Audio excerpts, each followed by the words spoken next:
And tonight, some West Houston homeowners are clashing with environmental activists. The battle is over how to keep homes near Buffalo Bayou from flooding. The county is considering removing trees and digging detention basins in Terry Hershey Park. That's between State Highway 6 and Beltway 8. Adam Bennett is live along the bayou with both sides of the argument. And Adam, some of those who are upset had their homes flooded during Harvey.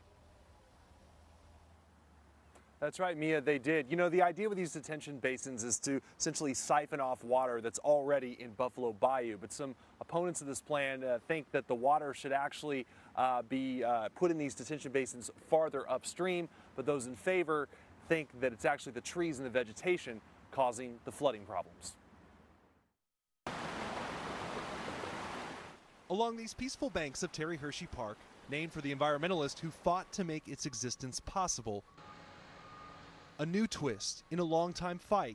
The bayou here used to naturally meander. Some worry could produce a butterfly effect beyond these banks. We're not against detention, just not here. Susan Chadwick is the executive director of Save Buffalo Bayou. She says besides cleaning the air and water, trees can also soak up water and cut runoff by up to 90%. But getting rid of them, And that will mean more flooding downstream. All in favor signify by aye.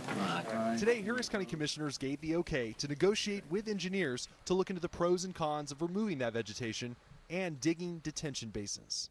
I think the public really expects us to move forward with flood control projects, and every flood control project is going to have people who are for it and people who are against it, but we have to start that process, and that's what today was.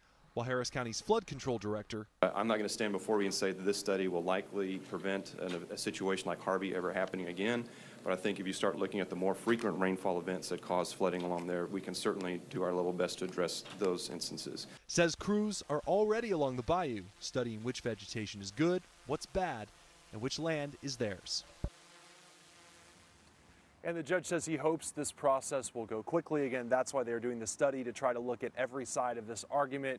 He says, though, sitting around and waiting just isn't an option. Mia? Something has to be done, that's for sure. Adam Bennett, thanks so much.